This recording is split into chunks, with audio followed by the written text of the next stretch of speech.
so you know, there's not going to be a lot of numbers today, okay? We're going to be focused more on the logic side of math for a few days, just so you know, okay?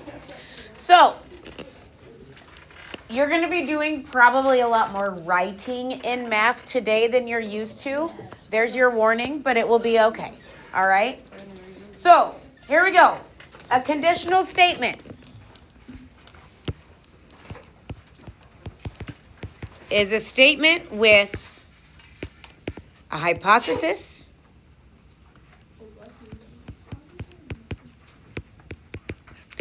and conclusion. Okay? And when we talk about conditional statements, we are going to use the notation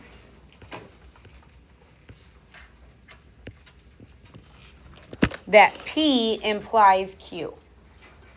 P is our hypothesis, implying Q our conclusion.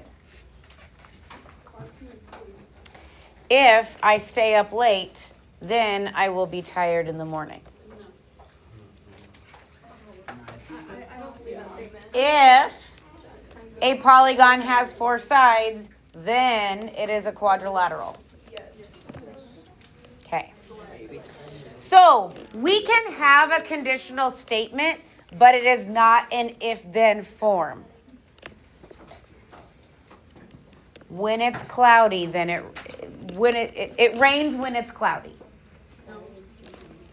I'm not saying that it's true or not, okay? But we can have a conditional statement without the words if and then, okay? So when that happens, I'm going to give you the task of writing it in if-then form. So if I ask you for if-then form, you're going to write if the hypothesis, then the conclusion. Okay.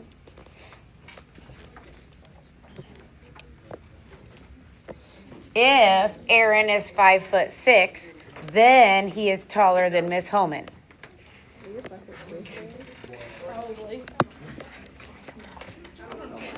Just spitballing here. Okay. Okay, so which part is the hypothesis? How do we know what the hypothesis is? Okay.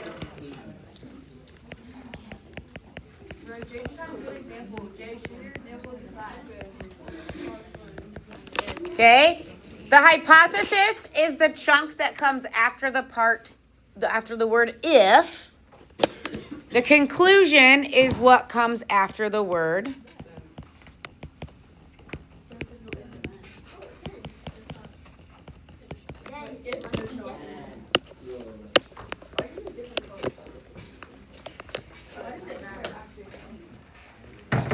I like to use different colors so that you can see that they're separate idea.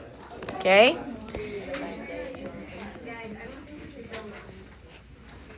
Okay, so what I want you to do without writing anything down is I want you and your elbow partner, so the person you sit by, okay, you rub elbows with, I want you to read through example 1, A and B, and I want you to decide without writing anything down, just talk about it. What's the hypothesis? What's the conclusion? Ready, set, go.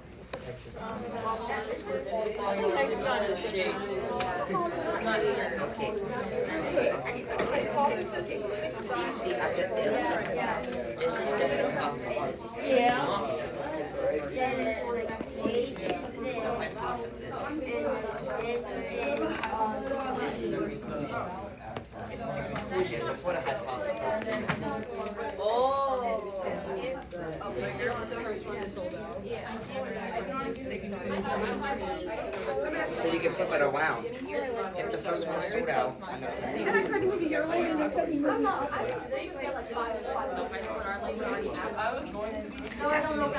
All right. Eyes up here. Conan, in number 1A, what's the hypothesis?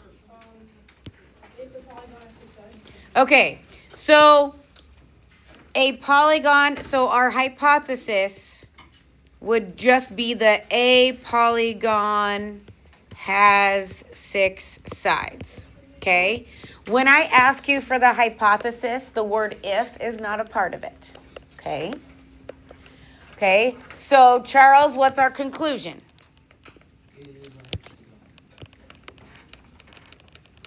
Okay, then our conclusion, it is a hexagon.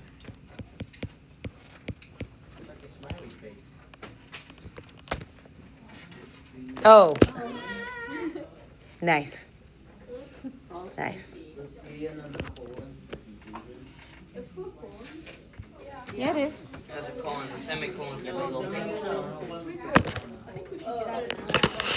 What? I don't like grammar. I'm sorry. I like it. All right, now, is letter B written in if-then form? No. No, so we gotta be a little careful, okay? Vivi, what is the hypothesis? Okay, so the word if is actually right there. So our hypothesis, the first one is sold out. Okay. Which makes our conclusion, another performance will be scheduled. Who said no?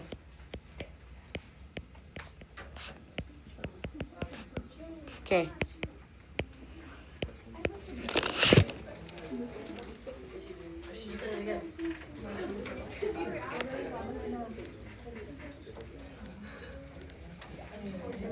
All right, so like in 1B, if it is not written in if-then form, I need you to be able to do that. So if you go to the top of the next page in example 2, 4 quarters can be exchanged for a $1 bill. There's no if or then in there. We need to write it so it is. What would be our hypothesis? Okay, 4 quarters could be our hypothesis.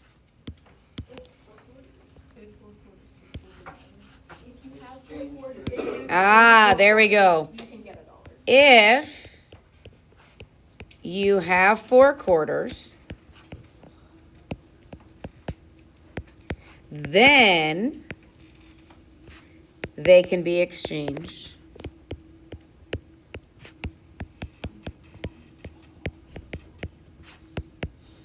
for a $1 bill.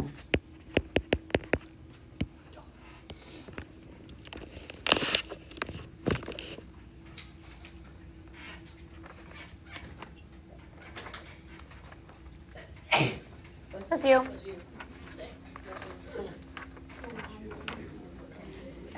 All right, so how about you do the next one for me? Can you please write me the if-then form of our conditional statement? The sum of the measures of 2 supplementary angles is 180 degrees.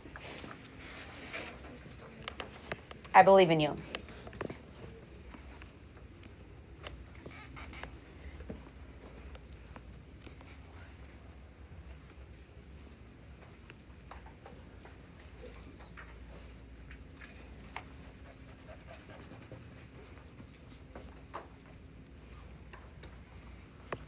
When you have your sentence written, check in with your neighbor and see if they wrote the same thing.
Okay, did you write down? If two angles are supplementary, then the sum of their measures is 180 degrees. Or something to that effect. Beautiful. Okay. What did he write, Josh?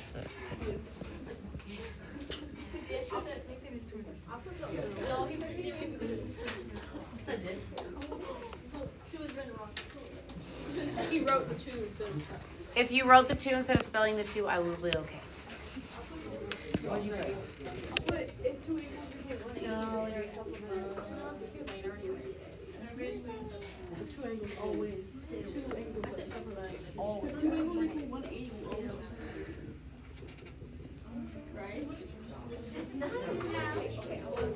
I mean, it's not wrong in the terms of the math of it. Like the math, but how that sentence is written, since we're talking about like supplementary angles, is 180. Like I would want it to be in that order. Okay. All right. Now here's the fun part. Okay. I've already given you what a conditional statement is. So we're not going to redefine it, but what I want you to do is I want you to write P implies Q. Because I want you to be able to come back to this page and know that if our conditional statement is P implies Q, then its converse is Q implies P. We are going to switch the conditional.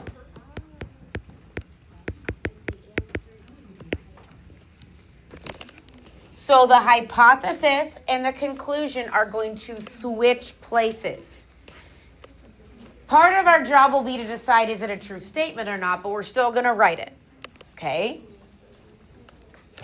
Then we have what's called the inverse.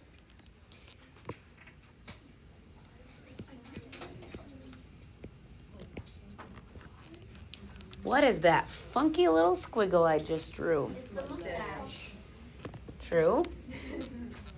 Okay. So I'm going to read it to you. Not P implies not Q. So we're going to negate the hypothesis and conclusion. Okay.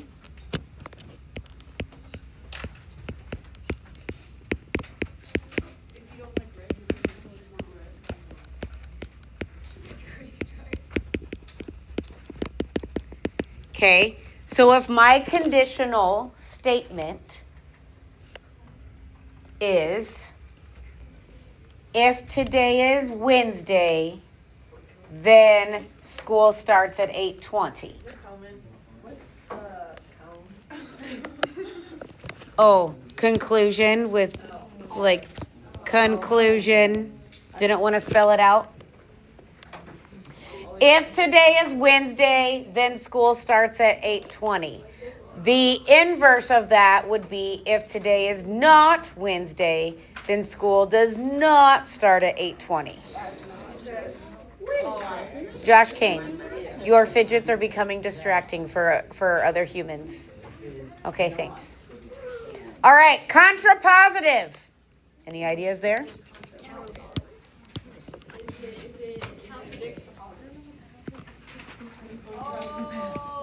Okay, we're just going to switch the inverse. Okay.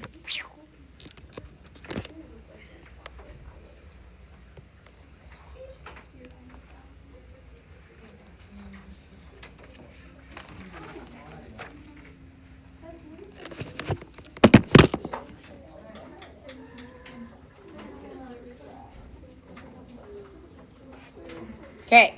So you might have to reference this while we're taking notes, while you're doing your homework.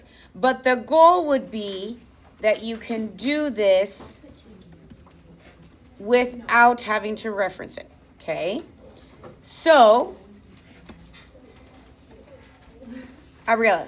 This might be a bit off topic, but why do we use the letters P here? I don't know. I don't know. Did you just make it up, or is it supposed It's just something that, like, those are the two letters that they've used since I was learning geometry. I don't know. Noah. Can you give me like an example of like the second one, when you were the one in yellow? I can't say that word. Converse. Converse. Oh, Converse. Yeah. So if my statement was, if today is Wednesday, then school starts at 8:20, the converse would be, if school starts at 8:20, then today is Wednesday. We literally just switch places with the condition. This is what I like for this, like the angle one, like kind of like that. Yeah. Okay. I'm already ahead of you guys. All right. So go ahead and go to the next page. And what I want you to do is underline the hypothesis and circle the conclusion.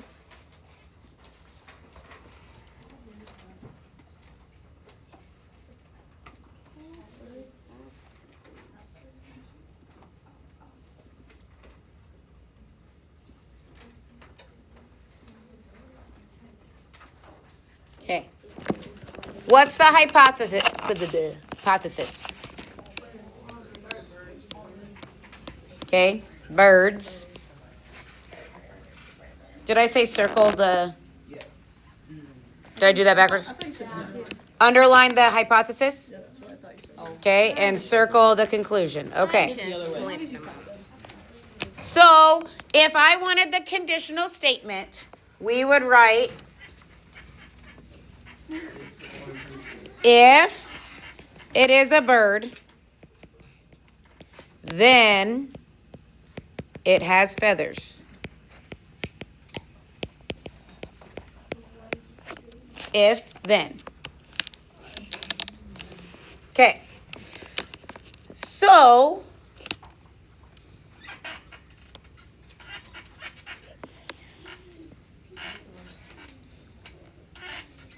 it is a bird is our P.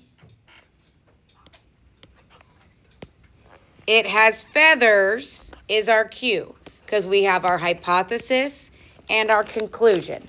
So the converse, okay, if conditional is P implies Q, then our converse is we're just going to switch the order. So what we're going to write is we're going to write, if it has feathers, then it is a bird.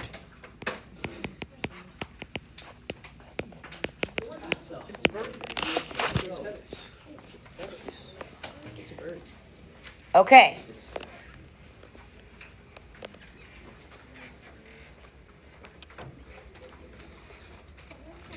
Are we okay with the converse? Okay. We literally just switch the P and the Q. Okay. Now, when we write the inverse, we keep the original order, but we negate both statements. Okay.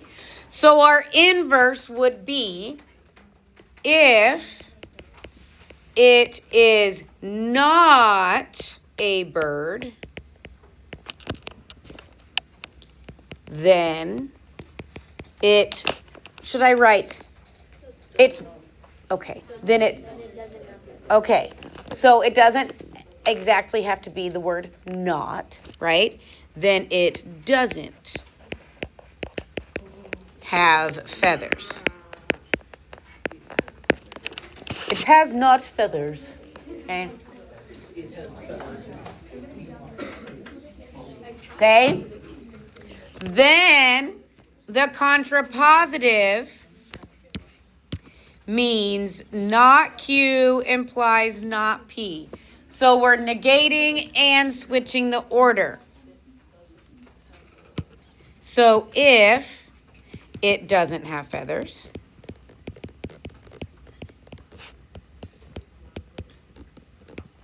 then it is not a bird.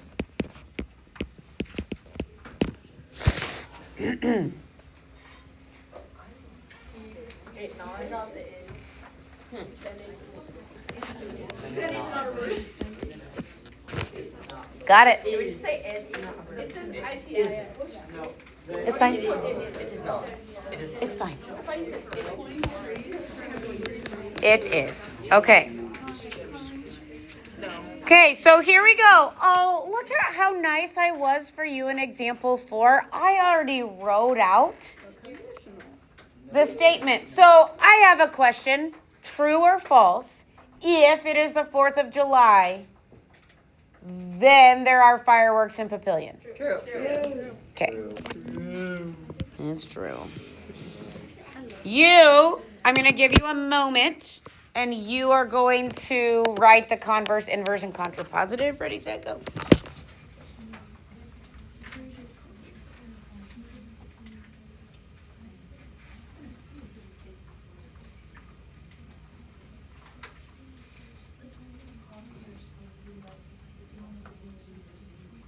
Okay, so what I want you to do is just write out all of the statements, and we'll talk about which ones are true and false. Okay?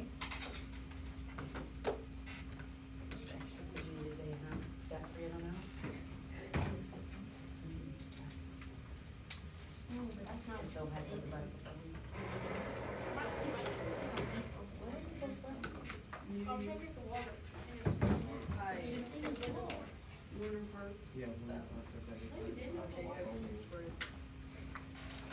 So was this like a malicious mistake, or you were When you drink the water, the lid isn't tight, so it squares out. Got it.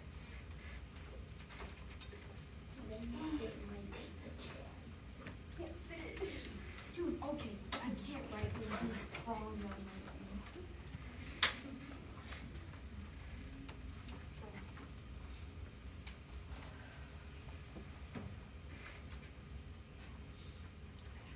Can we share our space a little bit better? Kaylin, please.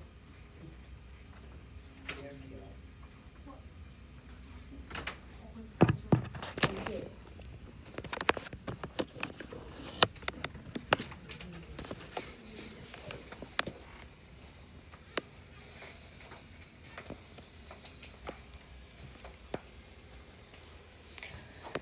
Kale, what did you write for the converse? If there are fireworks, it's 4th of July. Then it's 4th of July. Okay. If there are fireworks in Papillion, then it is the 4th of July. Okay, so first of all, do you have that as your statement? Yes. Okay. Is it a true statement? Nope. Because if there are fireworks in Papillion, it could be New Year's. It could be Fireworks Friday at the Storm Chasers game. It could be Papillion Days. Okay? Okay, the inverse. Did you write if it is not the 4th of July, then there are not fireworks in Papillion? And you're telling me that that's false? Same reasons we just talked about, right? Okay. Contrapositive. If it is not the 4th of... Dang it. I was looking at the wrong one. If there are not fireworks, I don't know, in Papillion, and I didn't capitalize Papillion, then it is not the 4th of July. What do we feel about that? If there are not fireworks, it's not the 4th. Okay. Cool. What if it's raining on the 4th? Okay, so let's talk about biconditional statements. Okay? Do you notice that over here, the conditional was true, but the converse was false? Okay. Up here, how do we feel about the conditional and the converse being true? They're both true, right? Okay. So we can do something with a statement if the conditional and the converse are both true. We can write it as what we call a biconditional statement. So what I want you to write right here is the conjunction. Ooh, I can't spell. Conjunction of the conditional and converse. And then when you're done writing those big words, I'll tell you what to put in the picture. Okay?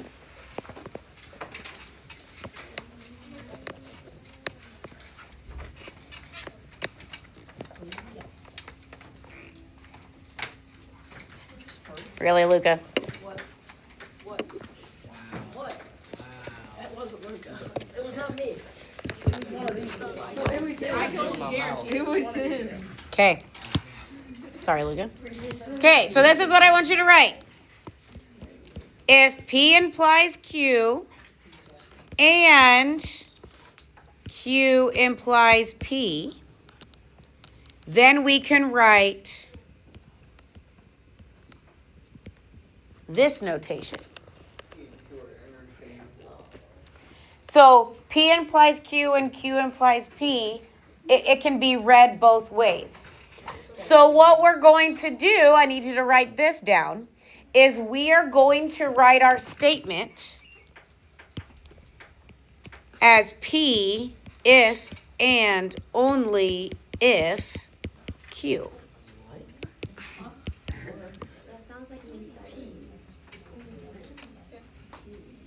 It's a bird if and only if it has feathers. Yes. Sounds like something you'd say.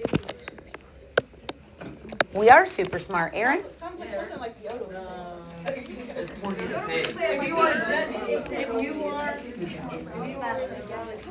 Okay, so you know what? I know that in example 5, I have an A and a B. But what we're going to do is we're going to do B first. Okay? Why? Because I'm feeling spicy today, okay? If two angles are complements, then their measures have a sum of 90 degrees. Okay? Well, that's our conditional statement. Okay? So if two angles are complements,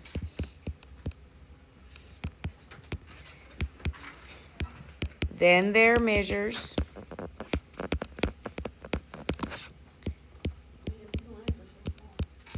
sorry. Okay. Is this a true or false statement as we're writing it down? Okay, that's excellent.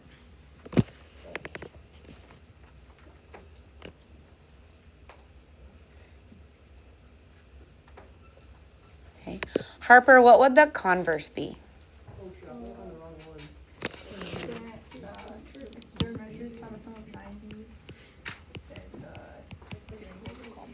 Okay. The converse, if their two measures have a sum of 90, then the two angles are complements.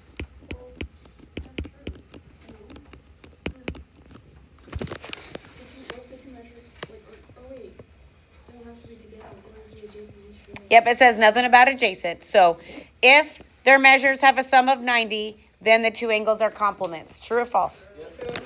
Okay. So if our conditional and converse are both true, then we can write a biconditional statement. P, if and only if Q. Are you ready? P, not if, two angles are complements. If and only if their measures have a sum of 90.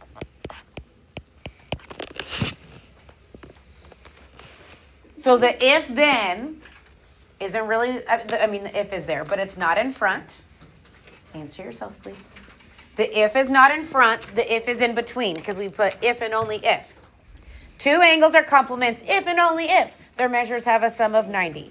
When we see the if and only if, that means it can be read forwards and backwards. Okay? Now, let's look at Rasha listens to music when she is in the hall. What would our conditional statement be? Okay. Okay, if Rasha is in the hall, then she listens to music. Okay. If Rasha's in the hall, she listens to music. Yep.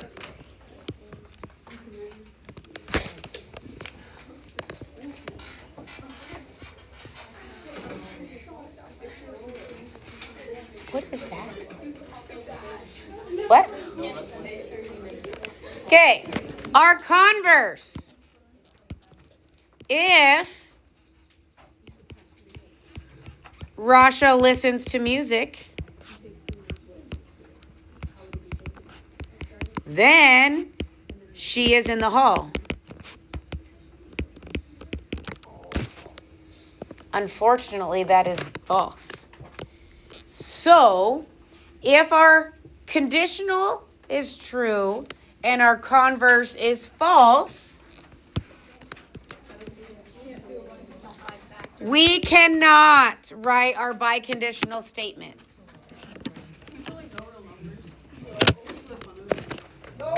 Just write none. No real words. Brownie face.